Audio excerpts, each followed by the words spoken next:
No interior do grandioso salão, o trono erguia-se no alto, imponente. Abaixo dele, um gigantesco círculo mágico ocupava o chão. Uma voz ecoou pelo espaço, ordenando que trouxessem a prisioneira condenada à morte.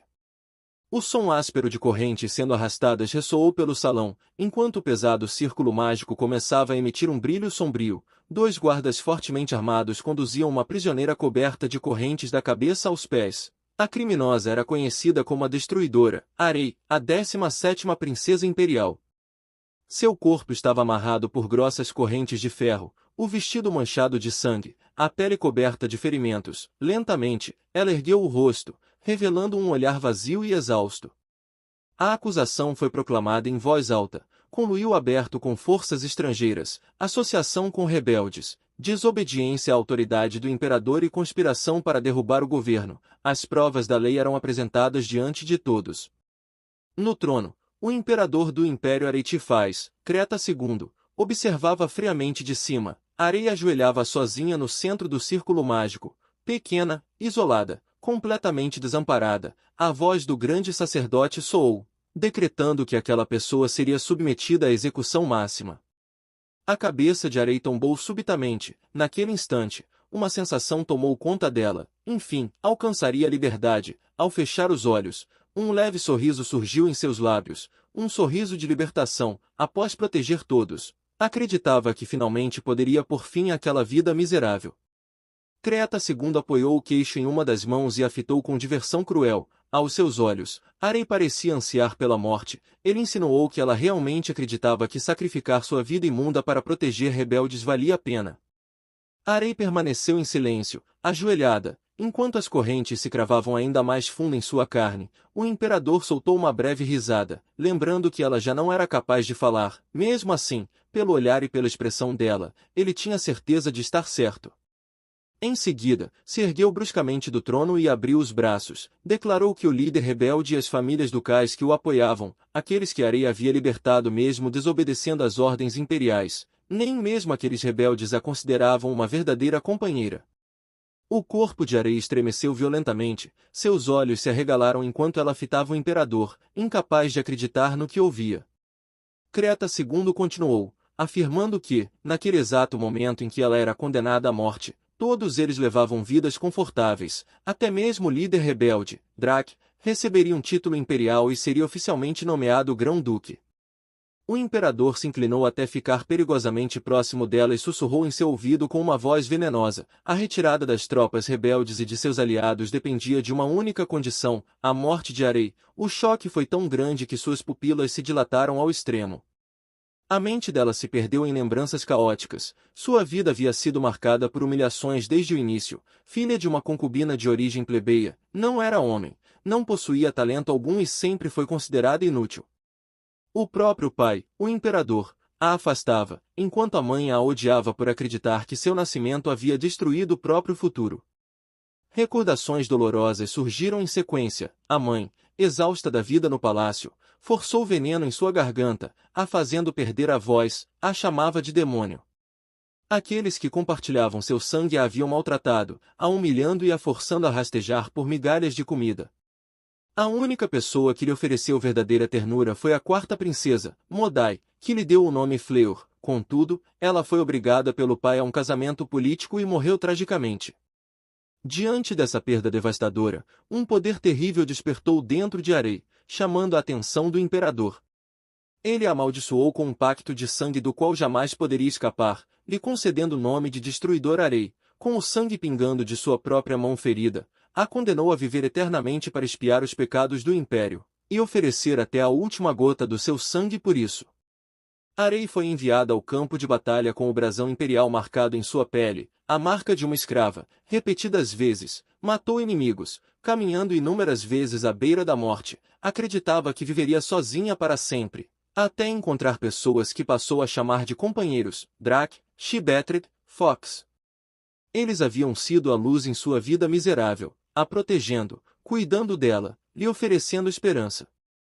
No entanto, no fim, até eles a traíram. As lágrimas escorreram pelo rosto de Arei. Aquela parecia ser sua sina. Uma vida inteira de solidão e dor. Se estava destinada a ser tão odiada, desejava apenas que tudo terminasse ali. O imperador zombou, a lembrando de que ninguém estava ao seu lado e de que todos desejavam sua morte. Mesmo assim, afirmou que não permitiria que ela tivesse uma morte fácil. Ele sacou a espada de um dos guardas e explicou que implantou outra maldição dentro da maldição de sangue dela, segurando seus cabelos com brutalidade, a forçou a erguer o rosto. Era uma maldição poderosa, feita para fazê-la temer até a morte. Arei renasceria indefinidamente, carregando para sempre o sangue da família imperial. Com um sorriso distorcido, Creta II declarou que, vida após vida, ela jamais escaparia. A lâmina desceu, a espada atravessou a garganta de Arei, e o sangue jorrou. A voz do imperador ecoou na escuridão, ordenando que ela renascesse rapidamente, pois assim que viesse ao mundo novamente, ele esmagaria sua garganta, a treinando completamente e te transformando em um animal de estimação perfeito. Enquanto a consciência de Arei se dissipava, pensamentos de desespero a envolveram. Ela jamais fez nada de errado, mas ainda assim o mundo insistia em odiá-la, acreditava que a morte encerraria tudo, mas nem mesmo isso lhe foi permitido. Ela implorou silenciosamente por salvação, apenas uma vez. Então, o choro de um bebê ecoou, uma voz feminina anunciou o nascimento de uma criança, seguida pela notícia de que o grão-duque e sua esposa haviam tido gêmeos. Lágrimas brotaram em seu rosto, enquanto ela lamentava ter realmente reencarnado. A dor era insuportável, até mesmo sua alma estava se contorcendo em agonia, chamas pareciam consumir o corpo de Arei enquanto sua consciência despertava em um novo corpo. Ela pergunta a Deus, se ele não vai salvá-la, carregando todo esse sofrimento. Ela renasceu de qualquer maneira. Ela ouviu as empregadas dizerem que o jovem mestre permaneceria ali, e a jovem senhorita seria levada embora, carregada nos braços de uma criada, foi levada para longe. Ela se pergunta se estava sendo levada ao Palácio Imperial. Isso faria sentido. Ninguém pode desafiar as ordens do imperador, e além disso, ninguém gostaria de uma criança carregando uma maldição de sangue, ninguém mesmo. Ela pergunta a Deus, por que não lhe deixou morrer como estava? Ela não quer encarar aquele homem aterrorizante, ou este destino. Quando a carruagem parou, ela ficou surpresa por já ter chegado, mas olhando o lugar, percebeu que não era o Palácio Imperial. A empregada a colocou em um berço, em seguida saiu, a deixando sozinha. Ela sente frio, e se pergunta se elas já foram embora, e se não está sendo apresentada ao imperador. Pela primeira vez, acreditou que Deus lhe concedeu seu desejo final. Finalmente, ela pode ser livre, ou pelo menos era o que ela pensava. Logo, ela percebeu que o renascimento em si foi um erro. Se tivesse morrido, tudo teria sido mais fácil. Ao abrir os olhos, viu uma criada se aproximar com algo nas mãos. A empregada estendia uma colher contendo um líquido verde espesso. O líquido quente pingou em seu rosto. A cor e o cheiro eram estranhos. Um sorriso perturbador surgiu no rosto da mulher. Naquele instante, compreendeu sua intenção. Primeiro destruir sua garganta com veneno, depois entregá-la ao imperador. Assustada, pensa que não percebeu o cheiro de perfume imperial impregnado nela. Antes que o pior acontecesse, a porta foi escancarada com violência. Uma figura irrompeu no aposento, seguida por várias pessoas. Uma mulher gritou com autoridade, ordenando que parassem imediatamente. Arei abriu os olhos e viu um rosto desconhecido. Ainda assim, por algum motivo inexplicável, aquela mulher lhe trouxe à mente a lembrança de Modai. A criada entrou em pânico e tentou se justificar, a chamando de governanta-chefe. Disse que a jovem senhorita tremia sem parar e que pensou que fosse fome. A governanta-chefe tomou a tigela das mãos da criada, em seguida, soprou o aroma para o nariz, então confirmou que se tratava de uma sopa de ervas da floresta, usada como substituto para recém-nascidos que não conseguiam beber leite. O olhar da governanta, porém, tornou-se severo. A sopa foi fervida por tempo demais, o sabor havia mudado, e além disso, estava quente demais, capaz de queimar a pele delicada da criança. Ela repreendeu a criada, lembrando que já havia avisado que recém-nascidos não precisavam de especiarias, ainda mais temperos imperiais, fortes demais para um paladar tão sensível. A criada tremeu da cabeça aos pés enquanto se desculpava repetidamente. A governanta-chefe percorreu o quarto com o olhar. O ambiente estava frio e escuro demais. Daquela forma, a criança certamente adoeceria. Com um tom duro, entregou a tigela de volta à criada e ordenou que preparasse outra, resfriada à temperatura adequada. Em seguida, mandou os demais arrumarem tudo imediatamente. Depois, se aproximou de Arei e se inclinou, pedindo desculpas por tê-la assustado, observou sua bochecha e notou que estava avermelhada, avaliou que não parecia grave e prometeu aplicar um remédio mais tarde. Com cuidado, a governanta tomou Arei nos braços. Ela comentou que ela foi levada para um lugar que nem sequer foi limpo logo após o nascimento, e que tudo aquilo devia tê-la assustado profundamente. Explicou que, como o nascimento da senhorita e do jovem mestre ocorreu antes do previsto, toda a residência do grão-duque estava em completo caos. Acrescentou que, devido à confusão, a menina precisaria permanecer temporariamente em outro local, então se apresentou como Mexia, a governanta-chefe da casa do grão-duque, e serva pessoal da criança. Um sorriso gentil surgiu em seu rosto enquanto dizia esperar servi-la bem. Contou que o próprio grão-duque insistiu para que ela cuidasse da menina, exigindo relatórios minuciosos sobre tudo o que acontecesse. Ela comentou, em tom leve, que a criança ainda não seria capaz de compreender aquelas palavras. Arei fixou o olhar em Mexia. Ela se parecia muito com Modai, e ao mesmo tempo, era diferente. Por um breve instante, Arei acreditou que aquela presença gentil fosse a própria Modai retornando à vida. De repente, a expressão de Mexia mudou. Ela observou atentamente a criança e comentou, surpresa, que parecia que Arei realmente havia entendido suas palavras. Arei ficou tensa, temendo que tivesse sido descoberta. No entanto, Mexia sorriu amplamente, satisfeita. Disse que, já que era assim, não seria mais reservada. Se inclinou e depositou um beijo suave na testa da criança, explicando que aquela era uma mensagem da mãe, a grã-duquesa, e reconheceu que uma criada não deveria agir daquela forma, mas prosseguiu mesmo assim. Com a voz extremamente terna, transmitiu o recado da duquesa, que disse que a criança nasceu em meio a inúmeras dificuldades e medos, mas agora tudo ficaria bem. A partir daquele dia, ela não precisaria mais suportar tudo sozinha. Seu nome seria Ailice Monstus. Mexia apertou a menina contra o peito, e explicou que aquele era um nome belíssimo nesta floresta. Disse que ambos os pais desejavam sinceramente que Aile tivesse um futuro brilhante, que fosse amada pelos humanos, e por toda a casa Simonstus para sempre, e pediu que crescesse em paz, sem medo. Aile sentiu algo que jamais conheceu antes, amor e segurança. Para ela, o amor sempre esteve envolto em mentiras, e o calor humano parecia inseparável da solidão e da traição. Ainda assim, ao ser embalada nos braços de Mexia, sentiu o ritmo tranquilo de seu coração. Aquela sensação era reconfortante, como estar imersa em água morna. Talvez, pela primeira vez, fosse possível acreditar. A imagem etérea de Modai surgiu, acompanhada por uma voz suave que a encorajava a não temer mais o amor, e Aile se perguntava quem era essa. Outras vozes se sobrepunham, prometendo que, desta vez, ela renasceria carregando suas preces e encontraria a felicidade, fazendo ela se perguntar novamente quem era todos eles. As vozes diziam que dessa vez, ela seria feliz. Ela se pergunta, se cujas vozes sentem nostalgia, é mesmo verdade que alguém pode gostar dela, e se ela pode ser feliz, adormecendo pacificamente. E assim, 2 anos se passaram. Embora as memórias fossem nebulosas, Aile aprendeu a se virar, comeu e dormiu bastante. Ela aprendeu a se sentar e viveu uma rotina extremamente comum. Ela também começou a andar. Era uma vida perfeitamente normal. Ainda assim, nunca viu seus pais pessoalmente. O amor deles existia apenas em palavras. No continente de Mastan, na residência do grão-duque Simonstus, o jardim estava banhado pelo sol. Aile se sentava sozinha em um banco, segurando um livro pesado. Era proibida de visitar outras residências, e vivia como se estivesse em prisão domiciliar havia 3 anos. Ao erguer o olhar para o céu, viu pombas brancas voando sobre a estufa de vidro. Aquele grão-ducado foi justamente o lugar que negociou a paz com as forças aliadas, tendo sua morte como condição. A dúvida corroía seu coração. Talvez os deuses realmente a tivessem amaldiçoado, pois renasceu exatamente no território de seus inimigos.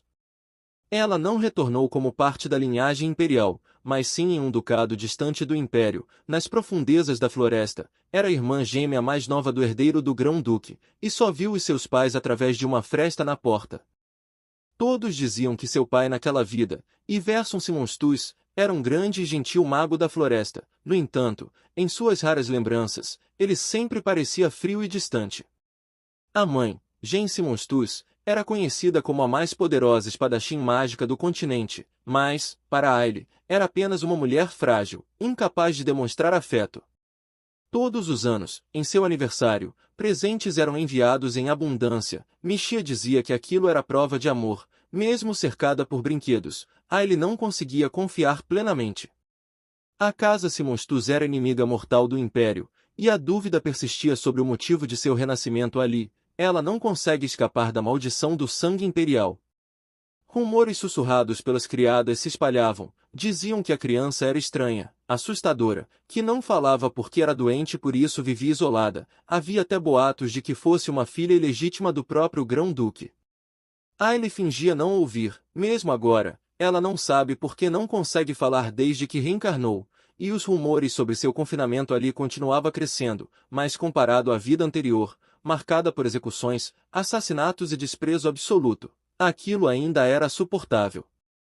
Mexia, porém, não tolerou, repreendeu duramente as criadas por desrespeitarem a senhorita, e deixou claro que outra ofensa resultaria em demissão imediata.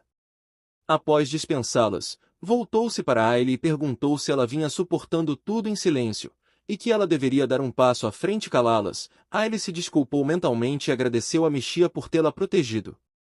Mexia se sentou ao seu lado, comentando que ela vivia distraída demais para alguém tão jovem. Em seguida, anunciou que aquele era um dia importante. O Grão-Duque, seu pai, desejava vê-la, agora mesmo. Ele está esperando na sala de recepção. Por outro lado, o corpo de Aile enrijeceu ao ouvir a palavra pai. Enquanto Mexia a conduzia pela mão em direção ao edifício principal, a lembrava das boas maneiras. Dentro da mente de Aile, lembranças de Creta segundo ressurgiram. O trono, a voz gelada, os insultos, a lâmina ensanguentada e o rosto distorcido. Para ela, a figura paterna era sinônimo de terror. Mexia se abaixou e a chamou, fazendo ela voltar a si com um sobressalto. Ela soltou um suspiro, ansiosa. Diante da entrada da sala, o capitão da guarda, Treikin, anunciou a chegada de Aile e da governanta-chefe, e com o coração tomado por uma resignação quase mortal, Aile entrou no salão. Um médico de óculos se levantou e a saudou formalmente. Ariel respondeu com uma reverência impecável. Em um sofá, um homem observava atentamente, e Verson Simonstus avaliou a menina com olhar afiado, questionando se aquela criança era, de fato, sua filha. Aile congelou, seu rosto empalideceu. Ela observa os olhos penetrantes do pai. Ele parece inteligente, mas difícil de abordar. Para Aile, tornou-se claro naquele instante que aquele homem era, nesta vida, o seu pai. Mexia confirmou que ela era filha do duque com um sorriso confiante, e pediu que Aile também saudasse o pai. Aile tremia, pedindo a si mesma para se acalmar e apenas se curvar. Com as mãos trêmulas, a menina ergueu levemente a saia, se preparando para a reverência, antes que pudesse concluí-la, e Verson a interrompeu. Ao erguer o rosto, Aile encontrou o olhar dele. Ele perguntou, com voz serena, se depois de tanto tempo, ela pretendia apenas cumprimentá-lo daquela forma, com apenas uma saudação. O frio percorreu o corpo de Aile, a sombra de Creta segundo pareceu envolvê-la novamente, acompanhada por memórias de humilhação e dor que se recusavam a desaparecer.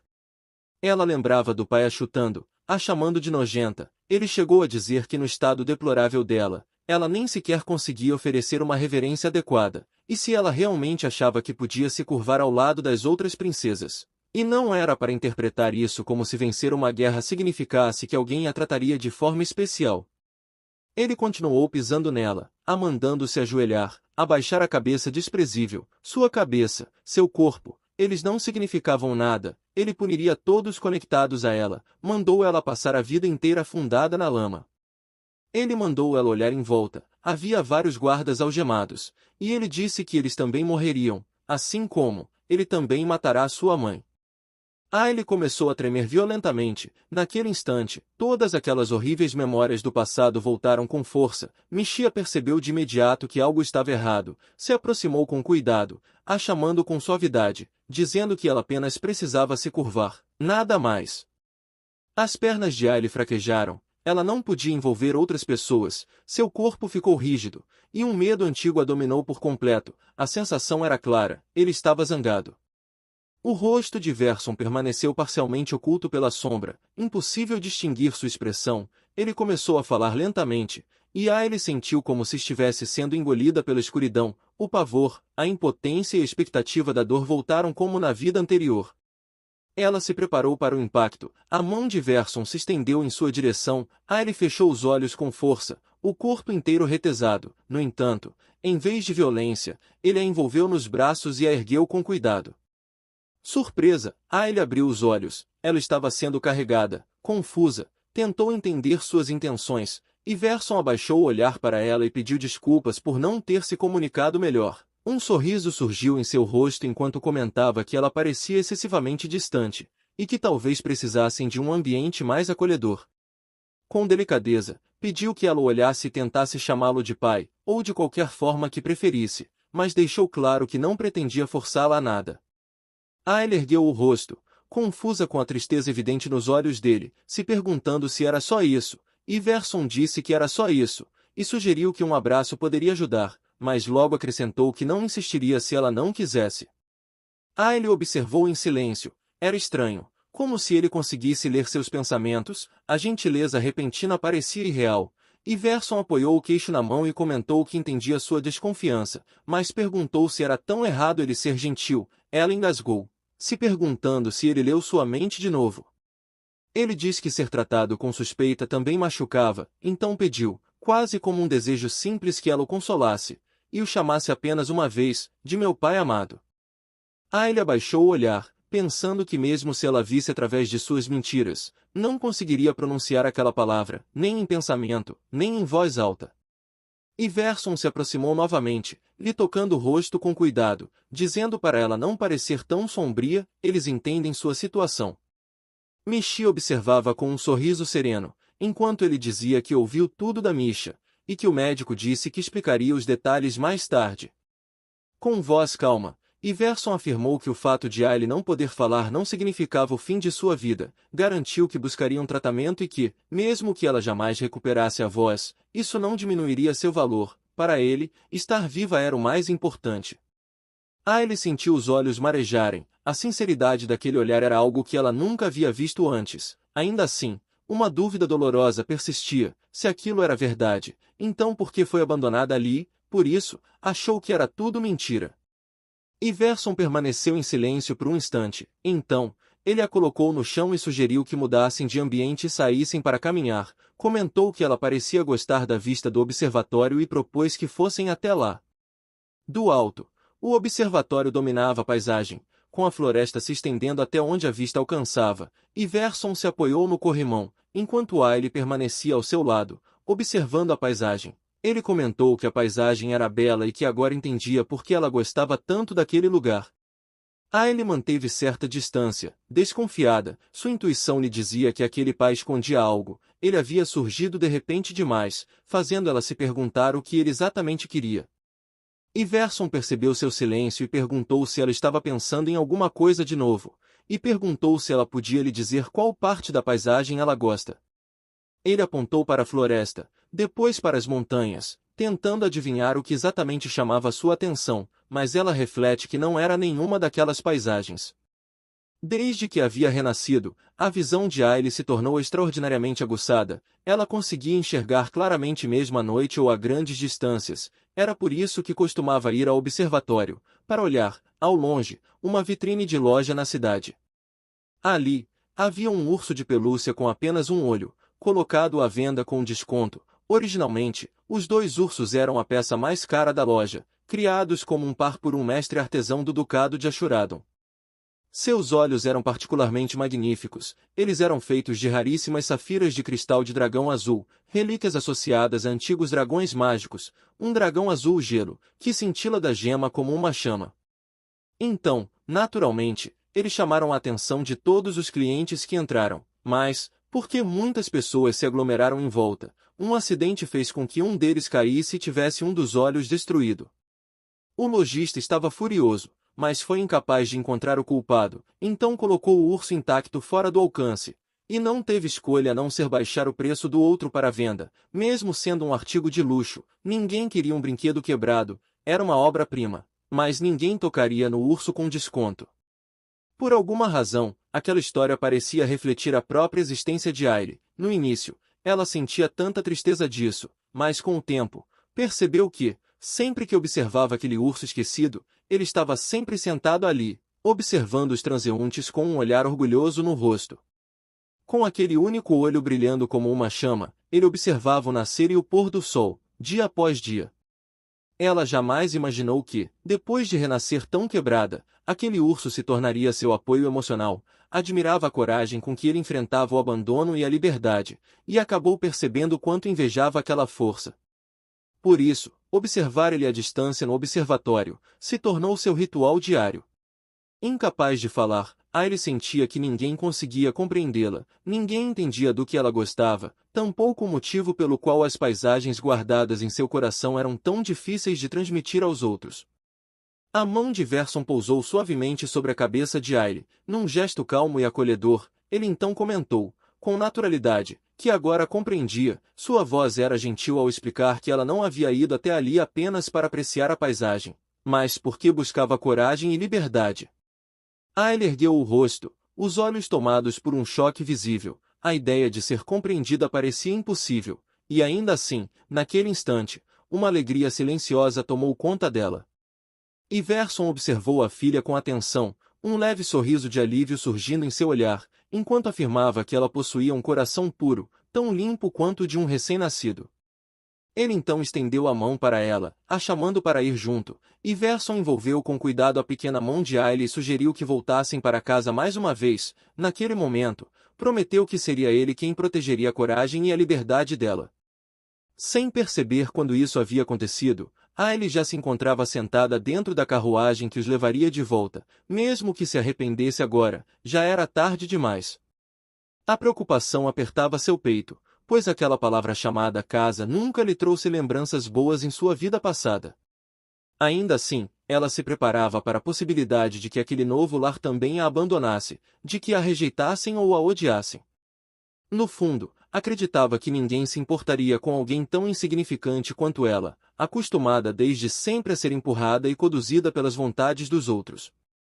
Um sentimento de impotência pairava no ar. A voz de Verson soou do lado de fora da carruagem, perguntando se tudo estava pronto. Ailey se sobressaltou de imediato, o corpo reagindo antes mesmo de pensar, e se apressou em demonstrar que estava pronta para partir naquele exato momento.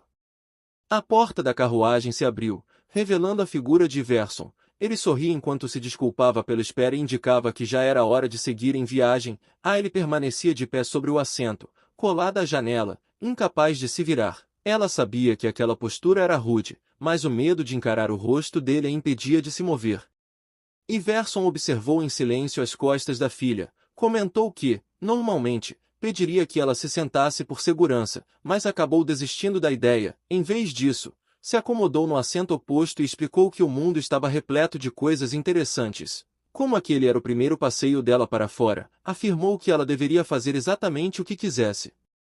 Ao fechar os olhos, um leve sorriso surgiu em seus lábios. Ele reforçou que, acontecesse o que acontecesse, continuaria a protegê-la. Mais uma vez, Ailey sentiu que ele havia compreendido seus sentimentos sem que ela precisasse dizer uma única palavra.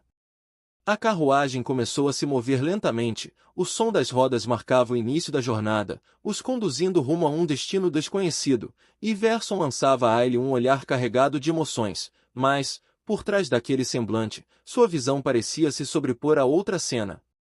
Em sua mente, surgia a imagem de Ailey sentada em um assento, vestindo uma armadura, com a expressão fria e rígida. Sua companheira estava ao seu lado e lhe estendia uma caixa, dizendo se tratar de um presente. Todos retiravam biscoitos de dentro dela, até que, num instante, um brilho gelado cortava o ar. Era o som de uma espada, desferindo um golpe. Ailey reagia por instinto, desviando o corpo no último segundo. A lâmina passava rente ao seu rosto, rasgando o tecido da manga de sua roupa. Seus olhos se enchiam de lágrimas enquanto ela mordia o lábio inferior, tentando conter a dor e a emoção. De volta à realidade, Iverson demonstrava querer conversar com Ailey sobre algo importante, a chamando pelo nome. No entanto, ela não reagia, seu olhar permanecia fixo no mundo além da janela, atento e distante.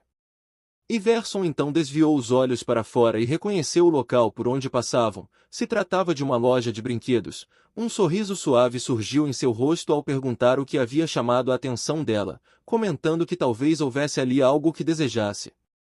Ailey baixou o olhar lentamente, negando em silêncio qualquer interesse. Ainda assim, algo a incomodava por dentro, seu corpo se encolheu, retraído, como se tentasse se proteger daquele turbilhão de sentimentos que não conseguia expressar. Ela só queria se despedir daquele brinquedo de pelúcia. Em sua mente, ecoavam lembranças cruéis. Uma de suas irmãs zombava dela, a chamando de demônio, questionando quem acreditaria que aquela criatura pudesse ser o papagaio da sexta princesa. Como punição, foi obrigada a se ajoelhar do lado de fora por 2 longas horas. As palavras de desprezo ainda feriam, a acusando de inutilidade, de desprezível, afirmando que ela não merecia sequer continuar viva. Aile apertou o próprio corpo com força, como se tentasse impedir que aquelas memórias a despedaçassem novamente. Ela dizia a si mesmo que não queria aquele urso, ela não desejava nada, absolutamente nada. De repente, a voz de Verson rompeu o silêncio com uma ordem firme para que a carruagem parasse. O veículo freou bruscamente, e Aile arregalou os olhos, tomada pela surpresa, sem hesitar, e Verson a tomou nos braços. Sua voz, agora suave, afirmava que ela não precisava de coisa alguma. Ainda assim, ele sugeriu que o acompanhasse para dar uma breve olhada em algo. Enquanto a carregava, Iverson explicou que aquele era um pedido vindo dele, não como duque, mas como pai, um pedido simples, sincero. O som delicado do sino na porta anunciou a entrada deles na loja. O dono veio recebê-los com entusiasmo, saudando respeitosamente o duque e se oferecendo para atender a qualquer necessidade. No entanto, a atenção de Aile já havia sido capturada por outra coisa. Seus olhos se fixaram em um urso de brinquedo, diferente do que conhecia. Aquele tinha 2 olhos, eles brilhavam intensamente, refletindo a luz de maneira quase viva. Era bonito demais.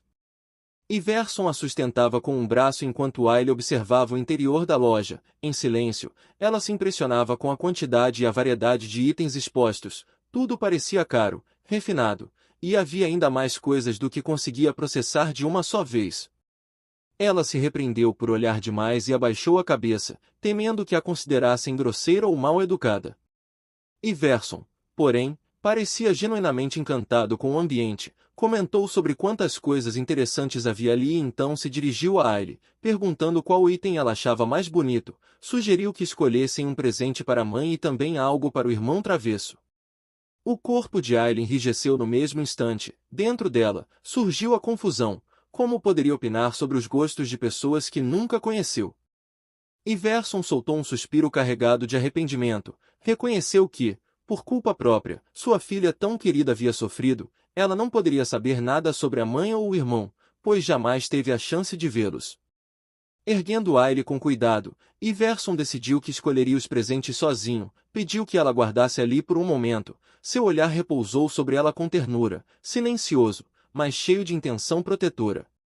Iverson comentou que, caso ela se sentisse entediada ou cansada, poderia retornar à carruagem a qualquer momento. Em seguida, se voltou para o dono da loja e pediu que lhe mostrasse todos os produtos disponíveis, chamando também Mexia para acompanhá-los.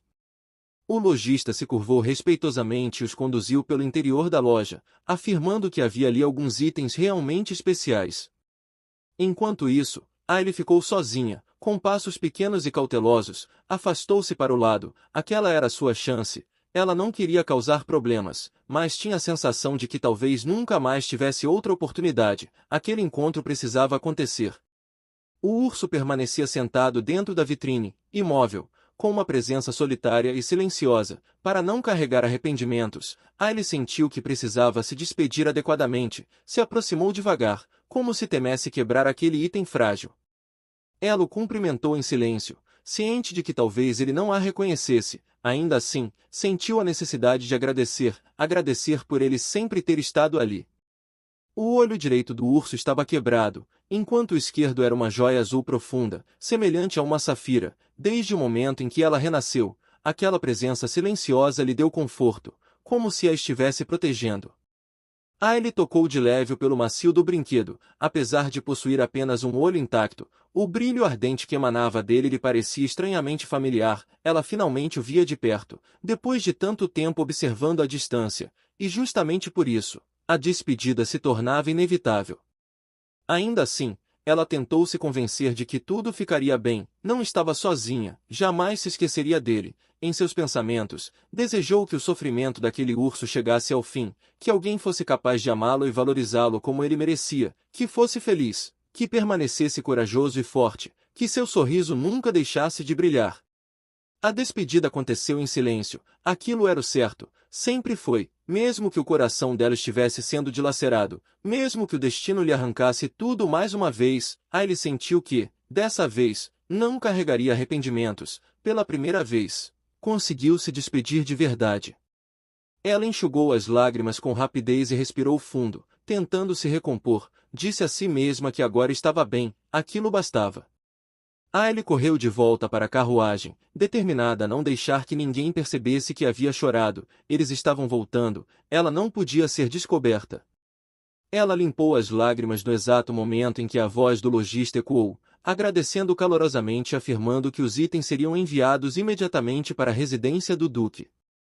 Curiosa, Ailey espiou discretamente, viu Iverson receber uma caixa. Ao erguer o olhar, seu coração quase parou. Dentro da caixa estava um urso de brinquedo completo. Ele usava uma cartola elegante e um laço bem ajustado no pescoço. Seus 2 olhos, agora intactos, eram safiras azuis que cintilavam intensamente. Preso ao peito do urso, havia um pequeno cartão. A dedicatória dizia, para meu filho amado. Naquele instante, Ailey pensava que o urso mais bonito já havia sido comprado, provavelmente como presente para o jovem herdeiro da residência ducal, e que aquilo era uma grande sorte. Foi então que a voz de Iverson chamou por Ailey. Ele se aproximou carregando uma caixa de presente enorme e anunciou que aquele era o presente dela. Dentro da caixa estava o urso de brinquedo de um único olho, e Iverson explicou, com um sorriso tranquilo, que aquele presente era para ela, perguntando se havia gostado. Ailey encarou o urso, sentindo as lágrimas se acumularem nos olhos. A emoção era tão intensa que mal conseguia compreender o motivo daquilo tudo. Iverson, ao notar a reação dela, abaixou o olhar e explicou o que havia descoberto. O dono da loja lhe contou que aquele urso havia passado por muito sofrimento, e justamente por isso, era diferente dos outros brinquedos. Ainda assim, apesar de suas marcas e imperfeições, as pessoas eram atraídas por sua coragem e beleza, razão pela qual ele permaneceu tanto tempo esquecido em um canto da loja. Iverson revelou que, mais cedo, havia visto Ailey orando silenciosamente diante daquele urso. Aquilo fez perceber o quão sensível e apurado era o olhar dela. Por isso, decidiu entregar o brinquedo àquela que era capaz de reconhecer sua verdadeira coragem. Ao estender o urso para Ailey, Iverson explicou que, quando alguém capaz de enxergar esse valor encontra algo assim, ambos podem permanecer juntos para sempre. Ele então a chamou pelo nome completo, Ailey Simmons Tuis, e expressou o desejo de que ela fosse capaz de proteger aquele urso corajoso, se tornando o porto seguro dele. Ailey recebeu o brinquedo com cuidado e assentiu em silêncio. As lágrimas finalmente transbordaram enquanto ela confirmava que faria isso. Apertou o urso contra o peito, sentindo o pelo incrivelmente macio sob os dedos, e enterrou o rosto em seu corpo acolhedor. Em seus pensamentos, ela expressava gratidão aos deuses, e sobretudo, ao pai. Agradecia por permitir que aquela criança abandonada e ela própria, 2 existências abandonadas pelas pessoas, pudessem finalmente ficar juntas.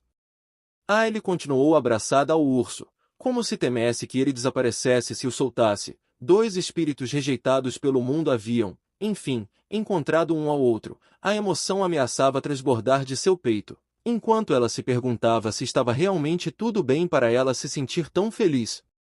Iverson limpava suavemente as lágrimas do rosto da Ailey com um lenço, enquanto fazia uma prece de agradecimento à guardiã da floresta. Iverson sorriu, visivelmente satisfeito ao perceber que ela havia gostado do presente. Comentou que aquilo o deixava muito feliz, afinal, o brinquedo havia custado 300 mil. A reação de Ailey foi imediata, o choque a atingiu em cheio, e sua mente começou a calcular o valor quase por instinto. Cada item custava 150 mil, e esse ainda tinha um desconto de 30%. Os números se embaralhavam enquanto ela apertava o urso de pelúcia contra o peito. Uma suspeita desconfortável surgiu em seu íntimo. Ela se pergunta se aquele homem foi enganado. Iverson, ao notar a mudança repentina em sua expressão, demonstrou confusão, questionando se havia dito algo inadequado. Ailey foi arrancada de seus cálculos e pensamentos de forma abrupta, se sobressaltando. O olhar de Verson então se suavizou ainda mais. Para ele, tudo aquilo era simples. Em sua visão, nada do que sua filha amava poderia ser medido em dinheiro. Qualquer coisa que ela desejasse, ele faria questão de lhe oferecer, pois a amava profundamente. Ao baixar o olhar, sua voz tornou-se ainda mais séria e sincera. Ele afirmou que jamais a abandonariam. Em seguida, observou que, desde que haviam se encontrado, ele não fez nenhuma pergunta, embora fosse evidente que muitas inquietações ocupavam seu coração. Ele sabe que ela certamente se perguntava por que cresceu em outra residência, por que eles nunca haviam ido visitá-la antes, e por que, de repente, haviam decidido buscá-la. Com um olhar calmo e firme, Iverson explicou que ainda não podia revelar todos os detalhes. Mesmo assim, pediu que ela confiasse nele, garantindo que jamais trataria aquela questão com leviandade. Se aproximando um pouco mais, prometeu que, quando retornassem para casa e ela encontrasse a mãe, tudo seria explicado no momento certo. Antes disso, porém, Iverson fez um juramento diante do urso de brinquedo, pediu que ela lhes concedesse uma chance, que acreditasse neles. Ele se recordou de seu passado, mesmo que ele jurasse diante daquele urso. A lembrança de sua morte dolorosa ainda tornava difícil confiar plenamente. Ainda assim, algo dentro dela vacilou. Talvez fosse possível tentar, talvez pudesse acreditar, ao menos uma vez, no sentimento de um pai que amava sua filha. Em silêncio, ele dirigiu seus pensamentos ao urso que segurava. Pela primeira vez, sentia que havia feito um amigo. Queria encarar aquela nova família com sinceridade e experimentar como era o sentimento de ser uma criança amada pelo próprio pai. Ainda assim, uma ponta de racionalidade persistia. Por mais tocada que estivesse, não deixava de achar completamente desnecessário gastar 300 mil em um brinquedo, ainda mais em um que, originalmente, sequer tinha os dois olhos intactos. A ideia de que aquilo tornava o presente ainda mais caro atravessou a mente de Riley.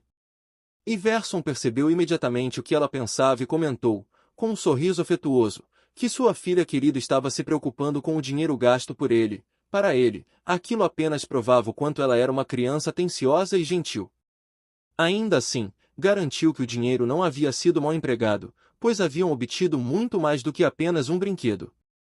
Ele não compreendia exatamente a que ele se referia. Iverson então afirmou, com um olhar firme, que realmente haviam conquistado algo valioso. Em seguida, apontou com o dedo para uma caixa de embalagem onde repousava um ursinho de pelúcia. Ao explicar a situação, contou que, quando decidiu comprar aquele urso, havia uma grande quantidade de brinquedos acumulados atrás dele. Um carrinho estava abarrotado de bonecas e bonecos de todos os tipos.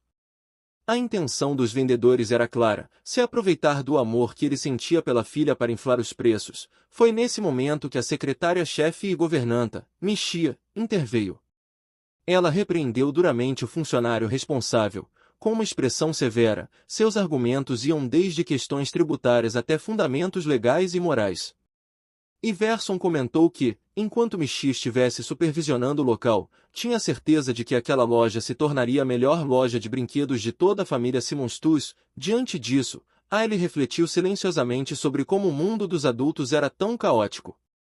Iverson então ergueu o dedo indicador, como se tivesse acabado de se lembrar de algo importante, e pediu que ela lhe prometesse uma coisa. Ao retornarem para casa, queria que ela não contasse ao irmão que aquele urso havia sido um presente, e perguntou se ela poderia concordar com isso. Enquanto isso, a carruagem seguia por um caminho estreito entre as árvores da floresta. Em outro lugar, surgiam murmúrios cheios de expectativa. Alguém perguntava se era verdade que Verson havia ido buscar aquela criança. A resposta vinha rápida e afirmativa. Um cavaleiro trajando armadura inclinou-se respeitosamente ao transmitir a mensagem, informou que eles retornariam em breve. A alegria foi imediata. Jen exclamou que, finalmente, poderia conhecer aquela criança. Ao se virar, a luz do sol envolveu seu corpo, e ela declarou que precisavam organizar uma grande festa de boas-vindas. Determinada, afirmou que ela mesma prepararia o quarto. No entanto, de repente, uma tosse violenta a interrompeu, seu corpo vacilou, e as criadas se apressaram para ampará-la. Ajoelhando-se no chão, Jen continuou tossindo sem parar, até que um fio de sangue escorreu pelo canto de sua boca. Ela tentou tranquilizar as servas, dizendo que estava bem, e pediu que interrompessem os preparativos. Exausta, permaneceu sentada, quase sem forças, enquanto as sombras de duas criadas se projetavam sobre ela. Em meio à fragilidade, ela dizia que assim que eles retornassem, ela ficaria bem longe daquela criança, só para não ser vista. Uma fotografia queimada permanecia apoiada em uma moldura. A fotografia era da Aire ao lado de outras pessoas, mas apenas sua imagem não estava queimada. Enquanto isso, a carruagem sacolejava ao atravessar o vale. Seguindo adiante, Iverson contava uma história para Aire, sobre um coelho que encontrava o gato e o cachorro, cruzava caminhos com o leopardo e a fada das folhas, até chegar às margens do Lago da Concha, no coração da floresta. Iverson lia a história em voz alta para Aire, narrando como, a partir daquele ponto, todos passaram a viver uma vida feliz e livre. Ao terminar, Iverson fechou o livro e perguntou, de maneira leve, se ela havia escolhido aquela obra por gostar de histórias. Aire inclinou levemente a cabeça antes de responder com um gesto negativo. Abraçando o ursinho de pelúcia com mais força, refletia em silêncio que, embora a história fosse bonita, era muito infantil, e não despertava verdadeiro interesse nela. Ainda assim, não queria que ele pensasse que ela estivesse entediada. A razão de sua escolha era outra. Aquele homem insistia em brincar com ela. Em sua vida passada, ela só sabia lutar e nada mais. Ao vê-lo tão animado, ele não quis decepcioná-lo. Por isso, se arriscou a escolher aquele livro. Ela pretendia lê-lo sozinha, mas, sem saber exatamente por que, ele começou a narrá-lo em voz alta. Havia algo reconfortante na maneira como ele lia, sua voz era carregada de carinho, e ouvi-la era agradável. Ele chegou a se perguntar, se em algum momento distante, alguém já lhe havia lido histórias daquela forma. Uma lembrança emergiu então. Uma mulher loira segurava nos braços uma menina de cabelos prateados, lendo um livro em meio a um campo iluminado pelo sol. Era uma memória pequena, mas incrivelmente linda. Talvez fosse por isso que, agora, ele não conseguia rejeitá-lo, mesmo quando ele lhe perguntava se gostava da história, ela não sabia como responder. Enquanto ponderava, batidas suaves ecoaram na porta da carruagem. A voz de um cavaleiro anunciou que interrompia para avisar que estavam prestes a chegar à residência ducal. Iverson respondeu que havia entendido e então voltou-se para Aire, comentando que, ao que tudo indicava, haviam chegado quase ao destino, e sugeriu que deixassem a história para continuar em outra ocasião. Aire apertou o urso contra o peito e assentiu com vigor. Iverson fechou os olhos por um instante, um leve sorriso surgindo em seus lábios, enquanto ela suspirava de alívio. A carruagem avançou até parar diante de uma mansão imponente. Diante dos portões da propriedade, o veículo finalmente cessou o movimento. Os pés de Iverson tocaram o chão assim que ele desceu da carruagem, ainda carregando Aile nos braços. Ao redor deles, criados e criadas os acompanhavam em silêncio até que, ao final da descida, as empregadas se alinharam e anunciaram em uníssono o retorno do duque, dando também as boas-vindas à jovem senhorita. Ainda assim, algo parecia errado. Aile sentiu de imediato. O ar da residência ducal era pesado, sufocante, como se algo invisível pressionasse o peito. As expressões das pessoas ao redor também não eram naturais. Havia tensão, inquietação, algo claramente fora do lugar.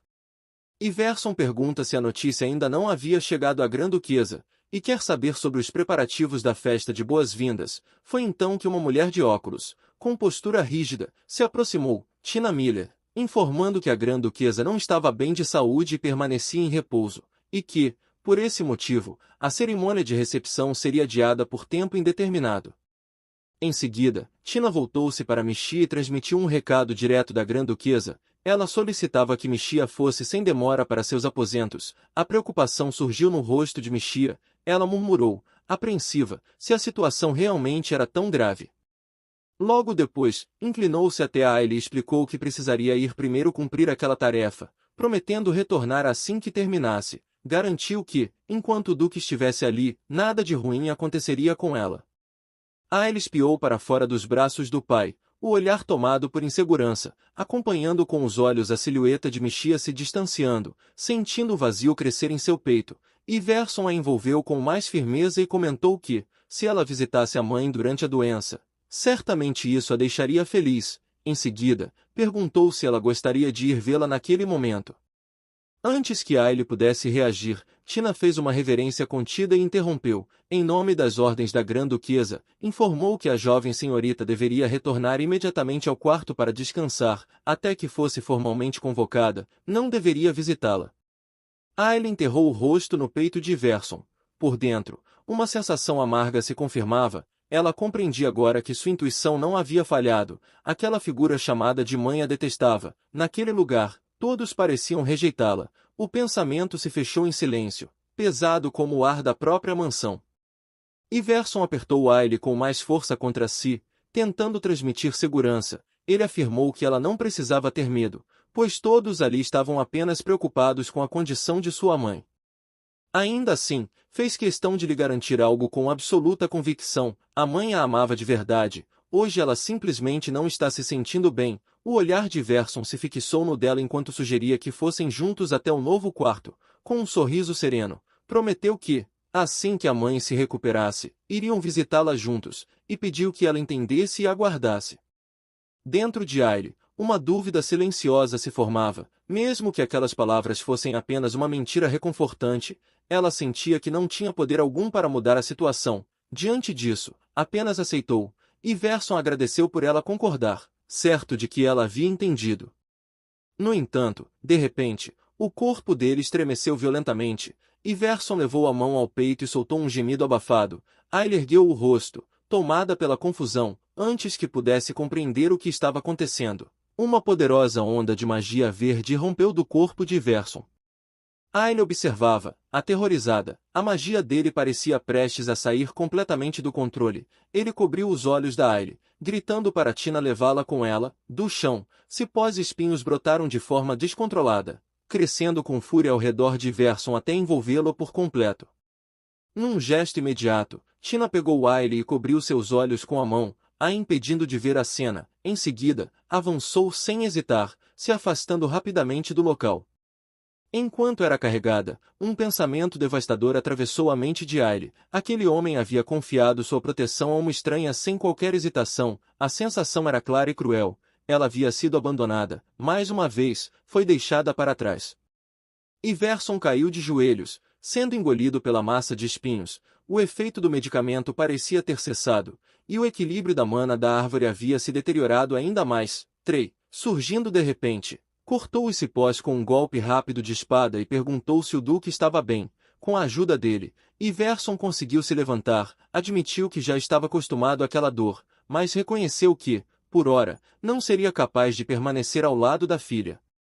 Ele então seguiu sozinho em direção oposta, dizendo que mesmo sozinha, ela ficaria bem. Enquanto isso, Tina continuava a se afastar carregando Aile, seguida de perto por duas criadas. O destino da menina se fechava atrás delas, marcado por silêncio, confusão e um medo que ela não conseguia nomear. A voz de Tina ecoou pelo corredor, anunciando que haviam chegado. Tirando a mão dos olhos dela, disse que por ordens da Grã-Duquesa, tudo já estava preparado. Tratava-se de um quarto silencioso e impecavelmente organizado, afastado de qualquer agitação. A partir daquele momento, aquele seria o espaço destinado a Aile. Seus pertences seriam enviados mais tarde. Com um rosto inexpressivo, Tina informou que, caso houvesse qualquer necessidade, bastaria avisar a criada posicionada à porta. Em seguida, se despediu sem demonstrar emoção alguma e se retirou com as demais.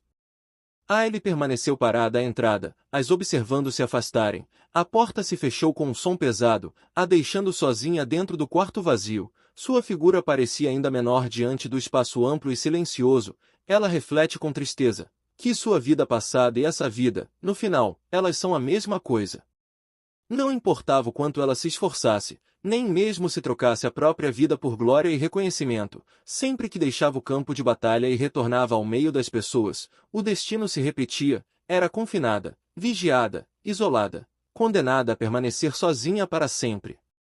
A lembrança do riso cruel de Creta II surgiu em sua mente, acompanhado das palavras que ele lhe lançava como uma maldição. Ele sempre disse que ninguém jamais iria gostar dela, que ninguém a amaria, que todos a odiavam. Aile tentou negar aquilo, repetindo para si mesma que não era verdade, que não podia ser assim. Outras vozes começaram a emergir, fragmentadas e dolorosas. Modai se despedia de Fleur. Ela se afastava apesar dos apelos de Fleur para ela não ir. Uma mulher loira, no campo de batalha, ferida, chamava por Arei. Um homem loiro, igualmente machucado, chamava também por Arei. Outro homem, de cabelos pretos, também chamava por Arei. Ela se perguntava por que aquilo estava acontecendo, por que todos sempre acabavam da mesma forma. Em meio ao caos, símbolos antigos se formaram em sua consciência, o fruto da terra, guiada pela lua, uma joia misteriosa que se transformava em um feitiço ancestral. Uma sensação inesperada a envolveu, trazendo calor e tranquilidade.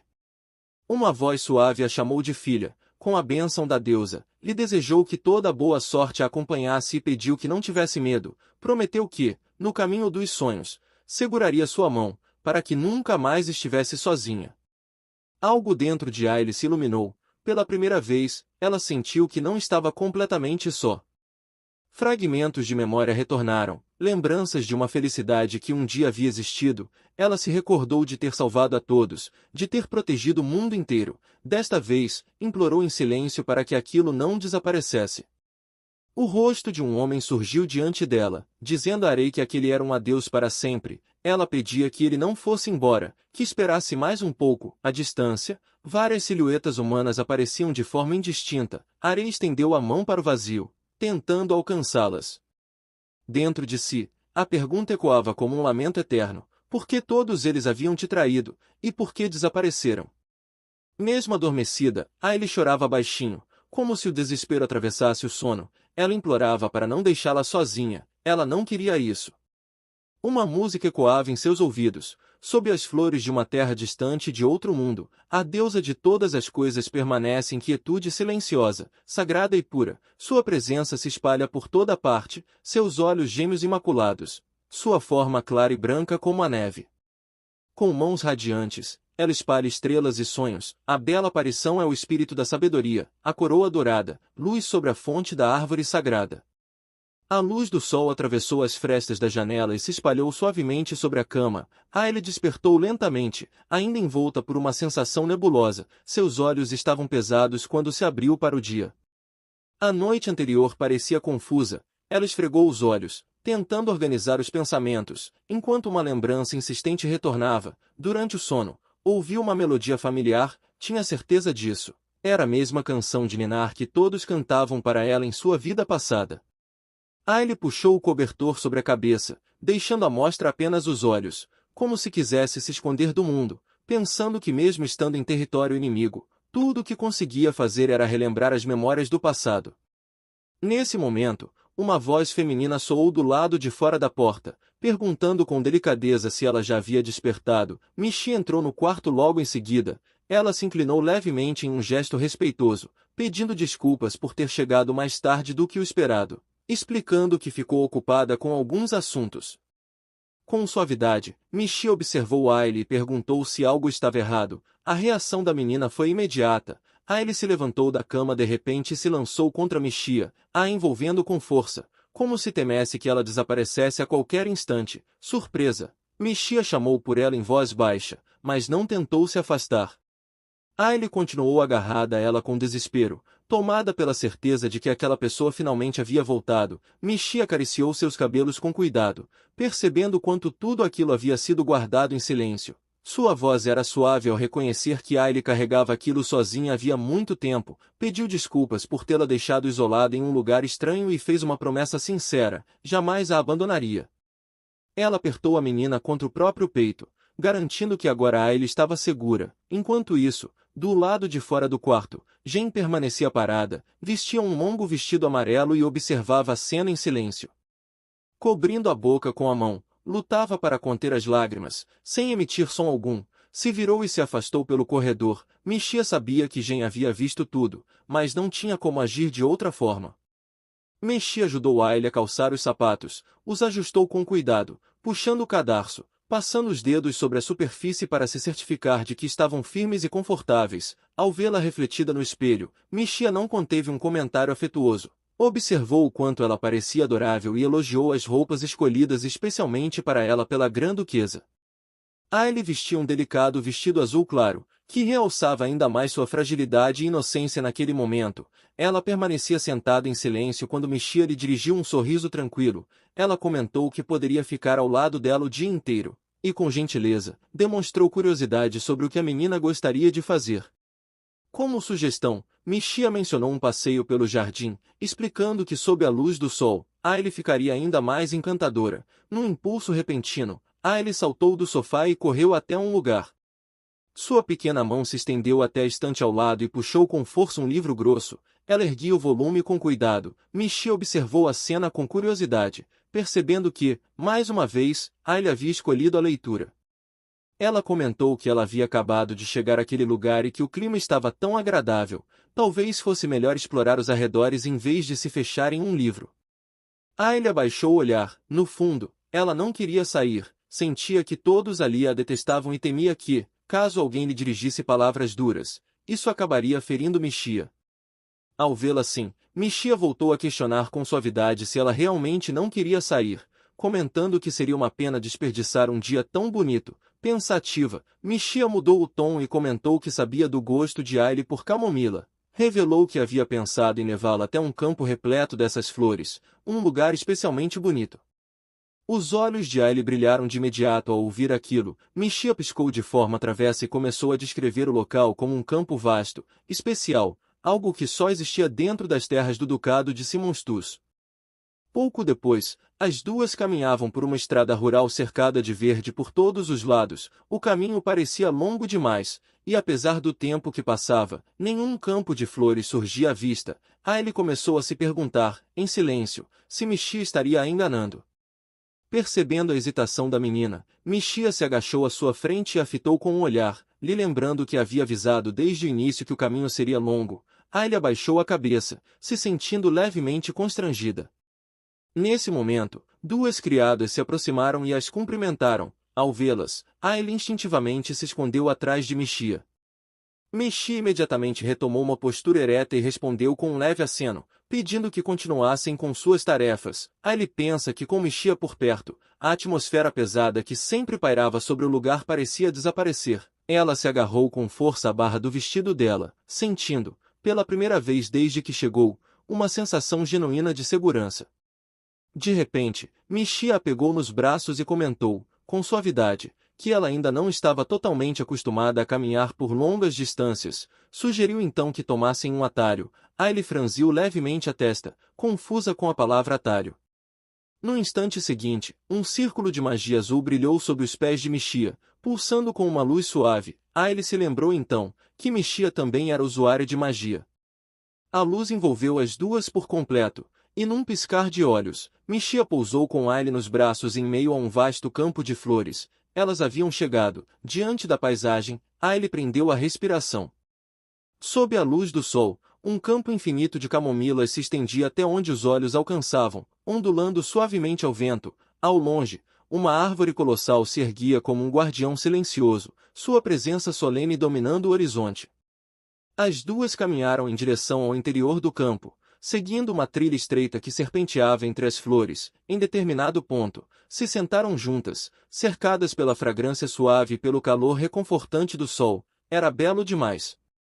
As flores eram delicadas, e havia nelas um perfume carregado de nostalgia. Aile sentiu o peito apertar. Aquela cena lhe trazia lembranças de Modai, e também de outra memória esquecida no tempo. A imagem de um homem surgiu em sua mente, envergonhado, estendendo uma única flor de camomila para Arei, em sua vida passada.